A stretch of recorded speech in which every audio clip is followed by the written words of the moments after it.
Hi hello வணக்கம் மக்களே, இது உங்கள் மல்டி தமிழ் சேனல். நான் உங்கள் மல்டி தமிழா. இந்த வீடியோவில் நம்ம எதை பற்றி பார்க்க போகிறோம்னா, ஆகஸ்ட் 14 2025 ரிலீஸ் ஆன கூலி படத்தை பற்றி தான் பார்க்க போகிறோம். வாங்க வீடியோக்குள்ளே போகலாம். லோகேஷ் கனகராஜ் டைரக்ஷனில் சூப்பர் ஸ்டார் ரஜினிகாந்த் மற்றும் பலர் நடித்து வெளிவந்திருக்கிற இந்த படத்தோட ஒன்லைன் ஸ்டோரி என்னன்னு பார்த்தீங்கன்னா, மேன்ஷன் நடத்திட்டு வர நம்ம ஹீரோ அவர் நண்பர் இறந்துட்டாருன்னு தெரிய வர அவரை தேடி போகிறாரு. போகிற இடத்துல அவர் நண்பரை யாரோ கொலை பண்ணியிருக்காங்கன்னு தெரிய வருது. யார் கொலை பண்ணா, எதுக்காக கொலை பண்ணா அப்படின்னு தேடி போகிறது தான் இந்த படத்தோட ஒன்லைன் ஸ்டோரி. அப்படி தேடி போகிற நம்ம ஹீரோ ஏன் அந்த குடும்பத்தை பாதுகாக்கணும்னு நினைக்கிறாரு, நம்ம ஹீரோவோட பாஸ்ட் லைஃப் என்னன்றது தான் மீதி கதை. இந்த படத்தோட ப்ளஸ் என்னன்னு பார்த்தீங்கன்னா, அது நம்ம சூப்பர் ஸ்டார் ரஜினிகாந்த் சார் தான். அவரை பற்றி நம்ம பின்னாடி பேசுவோம். சூப்பர் ஸ்டாருக்கு அடுத்து இந்த படத்தில் ஓரளவுக்கு எழுதப்பட்ட கேரக்டர் அப்படின்னா அது ஷோபின் ஷாகிர் மட்டும்தான். அவரும் பர்ஃபார்மன்ஸில் நல்லாவே பண்ணியிருக்காரு. மற்ற எல்லா ஆக்டருமே பர்ஃபார்மன்ஸ் நல்லா பண்ணியிருக்காங்க, யாரையும் குறை சொல்ல முடியாது. இவரோட கேரக்டர் மட்டும்தான் கதையில் கொஞ்சம் டிஃப்ரெண்ட்டாக எழுதியிருக்காங்க. அதுக்கடுத்து பார்த்தீங்கன்னா அனிருத் சொல்லலாம், பட் அவரோட மியூசிக் வந்து எக்ஸப்ட் பண்ண அளவுக்கு இல்லை. Like master, Leo, Vikram, Jailer அந்த மாதிரி மியூசிக் இருக்கா அப்படின்னு சொல்லி கேட்டால் கண்டிப்பாக இல்லைன்னு தான் சொல்லலாம்.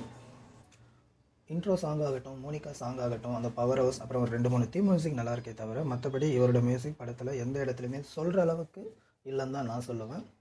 ஏன்னா ஜெயிலர் அவ்வளோ பெரிய ஹிட்டுக்கு காரணம் அனிருத்தோட மியூசிக்குன்னு சொல்லலாம். அந்தளவுக்கு இம்பேக்ட் இந்த படத்தில் இருக்கான்னு கண்டிப்பாக இல்லை. இந்த படத்தில் ஃபஸ்ட் ஹாஃப் கம்பேர் பண்ணுறப்ப செகண்ட் ஹாஃப் ஓரளவுக்கு நல்லா இன்ட்ரெஸ்டிங்காக போகுது. அதுக்கு காரணம் என்னென்னா, சில ட்விஸ்ட் எல்லாம் செகண்ட் ஹாஃபில் தான் ரிவீல் பண்ணுறாங்க. அதுவுமே நல்லா இருக்குது. சில இடங்களில் வர்ற சில வசனங்கள் நம்ம சிரிக்க வச்சுருக்கு. அதே மாதிரி ஒரு இடத்துல ஆர்ஆர் சீனாவும் ட்ரை பண்ணியிருக்காங்க. அது ரொம்பவே நல்லா இருந்துச்சு உண்மையிலே.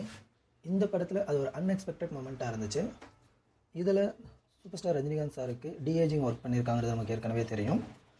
அது லுக்காக பார்க்குறப்ப நல்லாயிருக்கு. பட் ஸ்க்ரீனில் வந்து அது கிராஃபிக்ஸ் அப்படின்ற மாதிரி தான் ஓரளவுக்கு எனக்கு ஃபீல் ஆச்சு. மேபி டைம் இல்லாமல் உடனே ஆட் பண்ணிட்டாங்களான்னு தெரியல.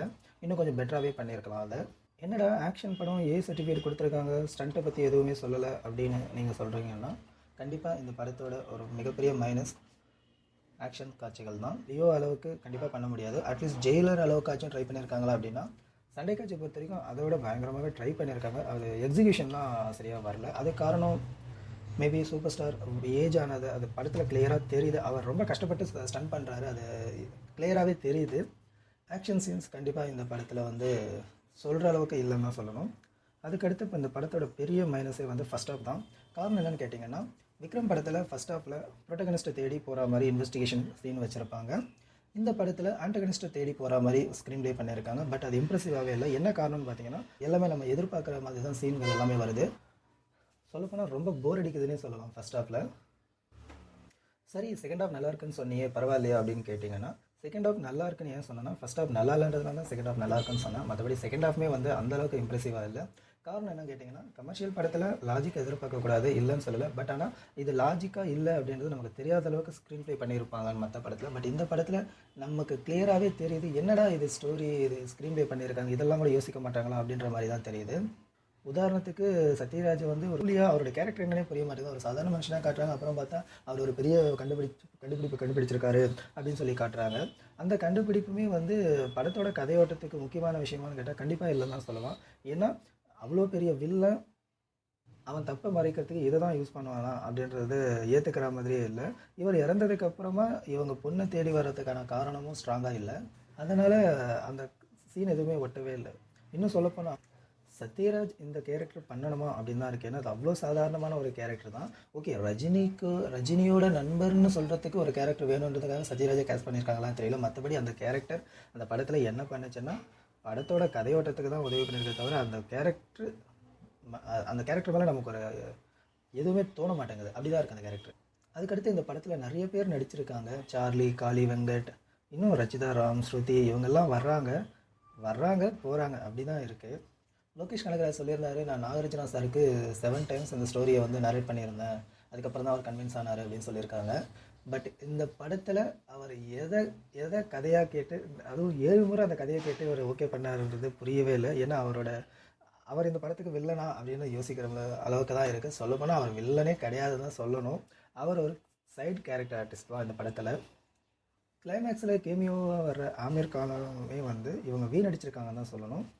அவர் ஏன் வந்தார், அவர் வந்ததுனால அந்த படத்தில் என்னன்றது ஒன்றுமே இல்லை. மேபி செகண்ட் பார்ட்டுக்கு லீடு கொடுக்கறதுக்காக ஒரு கேரக்டர் வேணுன்றதுக்காக வர வச்சுருக்காங்க போல்.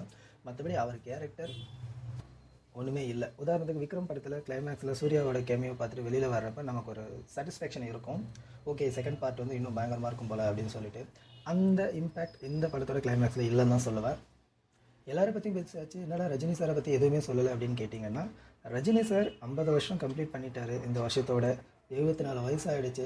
அவரை வச்சு ஆக்ஷன் படம் தான் எடுக்கணும்னு இவங்க எப்படி முடிவு பண்ணுறாங்கன்னே தெரியல. சரி, எடுக்கணும்னு நினைக்கிறாங்க, ஓகே. அதை அட்லீஸ்ட் நெல்சன் பண்ண மாதிரி ஜெயிலரில் சும்மா வாக் பண்ணி கொஞ்சம் மாசாக சீனை வச்சு அப்படியே கேரி பண்ணியிருக்கலாம். இவங்க ஸ்டண்ட் எல்லாம் ட்ரை பண்ணியிருக்காங்க இந்த படத்தில், அது சுத்தமாக ஒர்க் அவுட்டே ஆகலை. பாவம், மனுஷன் ரொம்ப கஷ்டப்படுறாப்புல. அவரோட ஃபேஸ் ரியாக்ஷனே தெரியுது ஸ்டண்ட் சீக்வன்ஸில் அவரால் முடியல அப்படின்னு சொல்லிட்டு ஏன் கஷ்டப்படுத்துகிறாங்கன்னு தெரியல அவரை. அது வேறு இல்லாமல் ரஜினி சார் அவரோட ஸ்க்ரீன் ப்ரெசன்ஸ் தான் ரொம்ப இம்பார்ட்டன்ட் படத்தில். நம்ம படத்துக்கு போகிறதுக்கு காரணமே அவரோட ஸ்க்ரீன் ப்ரெசன்ஸ் தான். அது இந்த படத்தில் சுத்தமாக மிஸ்ஸிங். அவரோட கெட்டப் சில இடத்துல நல்லா இருந்தாலும் பல இடத்துல அது மைனஸாக தான் தெரியுது ஸ்க்ரீனில் பார்க்குறப்ப. இவரால் இதை பண்ண முடியுமா அப்படின்ற அளவுக்கு தான் இருக்குது. அவர் நிறைய லார்ஜர் தென் லைஃப் கேரக்டர் பண்ணியிருந்தாலும் இந்த படத்தில் அவர் பார்க்குறப்ப ரொம்ப ஒட்டவே இல்லை. இவரால் இது முடியுமா அப்படின்ற மாதிரி தான் இருக்குது. ஏன்னா காரணம் அவரோட ஏஜ். ஆக்சுவலி அவருக்கு இனிமேல் மேபி நெல்சன் பண்ண அந்த கேரக்டர் மாதிரி தான் நல்லாயிருக்குமே தவிர லோகேஷ் படங்களுக்கு ரஜினி கண்டிப்பாக செட் ஆக மாட்டார். வேறு யாராச்சும் நடிச்சிருந்தா இந்த படம் ஓரளவுக்கு வந்திருக்குமோ என்னவோ. ரஜினி சாருக்கு இந்த கதை சூட் ஆகலன்னு தான் நான் சொல்லுவேன்.